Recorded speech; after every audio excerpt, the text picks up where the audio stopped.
بسم الله الرحمن الرحيم. السلام عليكم ورحمة الله وبركاته. اللهم صل وسلم وبارك على سيدنا محمد.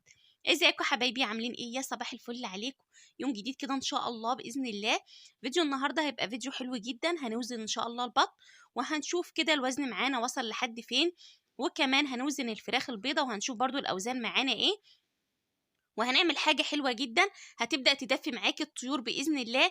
فتابعيني في الفيديو ده، وكمان فوائدها لا تحصى ولا تعد. فيلا، كل اللي بيحبني بقى هيشجعني وهينزل كده يحط لي اللايك وهيقول لي هو اتفرج لحد فين في الفيديو. ان شاء الله باذن الله هتستفادي.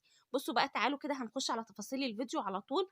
زي ما قلت لحضراتكم في اول الفيديو، فيديو النهارده او حلقه النهارده هتبقى حلوه جدا، لان في ناس كتيره بتستنى الحلقه دي علشان تتابع برضو معايا الاوزان. دايما بقولك لازم نتابع الاوزان، ولازم نشوف الاوزان معانا وصلت لحد فين. طيب انا مش عندي ميزان، مفيش مشكله، ببدا اتابع كده وببدا اشوف بعينيا شكل الفراخ معايا وصلت لحد فين. طبعا دي الفراخ الفيومي، كان جالي سؤال عنها امبارح. هي الفراخ دي بتبيض؟ ايوه، دي حلوه جدا للبيض، الفراخ الفيومي سواء ديت او سواء الفراخ البيور، الاتنين بيبيضوا عادي. بس انا كنت عايزه اللي هي الفراخ الفيومي البيور علشان بتشيل اوزان اعلى من دي. فدي حلوه للبيض ودي حلوه للبيض. بس ان شاء الله باذن الله على رمضان هيكونوا اوزانهم حلوه، وهنتابع برضو معانا الاوزان. ده كده تاني يوم معايا ببدا احط بادي على نامي، لان زي ما قلت لكم انا خلاص بدات ان انا هم قفلوا الشهر. بدات بقى بناء عن كده ايه، احط شويه بادي على شويه نامي زي ما انتم شايفين كده اهو. طبعا هم مش مستغربين الاكل قوي، لان طبعا انا مش مكتره في الايه في النامي. حاطه بادي على نامي، بس النهارده زودت النامي شويه. انتي بتزودي كل يوم كده تدريجيا واحده واحده، مع طبعا مضاد السموم. لازم تبداي تحطي مضاد السموم. فالفراخ الفيومي حلوة جدا جدا للبيض، وحلوة جدا للتسمين، وفي منها بيرقض وفي منها ما مش بيرقض. فهي حلوة قوي. طبعا زي ما قلت لكم، دي احنا كنا جايبين الكتاكيت دي معانا عمر يوم، ادينا بس التحصينات وادينا شوية فيتامينات واملاح معدنية. بس هو ده اللي احنا اشتغلنا بيه. بنشتغل بقى معاهم بالايه، بالبصل بالثوم، باي خلطة بعملها للفراخ البيضة ببدأ اعملها برضو معايا للفراخ الفيومي زي ما انتم شايفين اهو. تمام. السقاية طبعا كل يوم بنقول السقاية بتتغسل، الفرشة بتاعتهم بتتمسح، الادراج بتتنضف يوميا. علشان انتي لو عندك بطارية وعندك برضو حابة تعملي فكرة العشة برضو اللي انا هبدأ هوريها لك دلوقتي، لازم الادراج دي يوميا تتنضف. ده كده هنا معايا مضاد للسموم. هبدأ كده هحطه للفراخ الايه الفيومي كده اهو زي ما انتم شايفين، غطا على رتل المية. وهبدأ كده أقدم لهم بقى يبدأوا يشربوا معايا كده أهو. تمام. بدفي مية؟ لا خلاص ما عدتش بدفي مية. بس المية طبعا ما بتكونش ساقعة قوي، يعني لو المية ساقعة قوي ببدأ ان انا ايه ازود عليها شوية مية.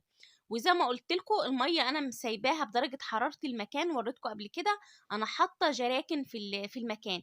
فبالتالي المية دافية، يعني المية مش ساقعة قوي. ما بحطش مية مباشرة من الحنفية. البط اهو ما شاء الله بدأ بقى بيشرب. فخلاص هو كده بقى. بصوا استوى وحلو جدا.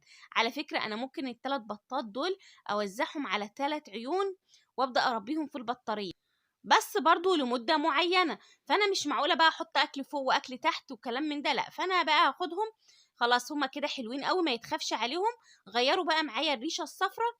فالبطارية حلوة جدا حبايبي. دايما دايما يعني في كل فيديو كده بقول لكم على البطارية وفكرة العشة اللي انا عملتها معاكم ديت. هبدأ اقول لكم بالتفصيل انا عملت ايه. تعالوا بس الاول هنعمل خلطة النهاردة اهو. تمام. هبدأ كده هحط العلف زي ما انتم شايفين. فحلقة النهاردة زي ما قلت لكم هتبقى حلوة جدا. هنتكلم على حلقة النهاردة في ايه؟ عن القرفة. تمام. القرفة حلوة جدا جدا معاكي، هي والجنزبيل والقرنفل. الثلاث حاجات دول ما تستغنيش عنهم في الشتاء. في الصيف ممكن ما نستخدمهمش، بس في الشتاء لازم الثلاث اعشاب دول معاكي. هبدأ برضو هضيف التوم ده كده. بصوا، ده كده التوم ده اساسي معايا، انا بعمله يوم ويوم. انا امبارح ما كنتش عاملة حاجة، فالنهاردة كده ايه حطيت لهم التوم. طيب انا بحط التوم ليه؟ بحطه عشان هو مضاد حيوي، بحطه برضو بيقتل اي فيروس، بحطه فاتح شهية، بحطه بيخلي كده ريحة العلف حلوة، وبالتالي الفرخ بياكل منها. فالتوم فوائده كتيرة جدا، تنفسي ومعوي، حلو قوي التوم معاكي. تعالي بقى نتكلم عن القرفة. بصي بقى، أول حاجة القرفة مصدر جيد كمان معاكي للكالسيوم والحديد، كمان بتشتغل معاكي في الجهاز الهضمي حلو جدا، بتخلي الفرخ يهضم معاكي. بنستخدمها في فصل الشتاء، بتبدأ تعمل عملية إن تخلي الفرخ، جسم الفرخ معاكي دافي، فبتدفي الفرخ معاكي. مضادة للأكسدة، مضادة كمان للبكتيريا الضارة في الأمعاء. حاجة كمان بتقوي معاكي جهاز المناعة، مضادة بقى للفيروسات. الناس اللي عندها فراخ على السطح بلدي، الناس اللي عندها حمام، الناس اللي عندها اي طيور على السطح، القرفة والجنزبيل والقرنفل، زي ما قلت لك دول 3 اعشاب مش هتستغني عنهم. اهو ده كده، هاتي ب2 جنيه او ب3 جنيه، هيقعد معاكي فترة طويلة. حاجة كمان بيعالج بقى معاكي الالتهابات اللي هي التنفسية، فحلوة جدا لو عندك طشمة، عندك برد، عندك أي مشكلة في الجهاز التنفسي. ابدأي حطي 2 جرام على كيلو العلف بالنسبة للطيور اهو على الأكل كده. طيب هو أنا ينفع أعملها في المية؟ ينفع أعملها في المية، مفيش مشكلة خالص. وينفع كمان أعمل الشاي بالقرفة، ينفع برضو، أو بالقرنفل أو بالجنزبيل مع إضافة الشاي، حلو جدا. تعمليها سادة حلوة. فهي ليها كذا تركيبة، بس انا حبيت النهارده اعملها كده مع فصين الثوم واحطها لهم على الاكل. بالنسبه للميه هنحط هنحط فيتامين سي، اللي هي عصره ليمونه. هبدا كده هعصر ليمونه. طبعا انتوا عارفين فيتامين سي ده مهم جدا برضو في فصل الشتاء. فان شاء الله باذن الله بعمل لكم بقى حلقه تانية عن فيتامين سي برضو، فوائدها وحلاوتها برضو للطيور. بدأت هنا كده، حطيت الاكل اهوت في العلافه بتاعتي. طبعا كل ما الفرخ ما بيكبر معايا شويه ببدأ ان انا ازود الاكل. فممكن ده، بصوا كده الليمونه هبدأ كده هكسرها وهعصرها ليهم كده في الميه. كان جالي بس سؤال كده حابة أجاوب عليه حبايبي. كانت واحدة حبيبتي بتقولي أنا حاطة دلوقتي فراخي على الأرضيات البلاستيك وبدأ إن هي يجيلها كساح. طيب أول حاجة أنا عايزاكي بس تتأكدي إن الفراخ دي ما عندهاش سلمونيلا. بصوا أنا هنا كنت بقول لكم أنا بدأت وسعت بقى العشة بتاعتي أو البطارية بتاعتي، وسايبة الحتة دي كده فتحاها، يا دوبك بس مضللة عليها كده حاجة تنافسية علشان برضو ما سدش المكان. فبدأت كده ان انا اهوي شوية عليهم.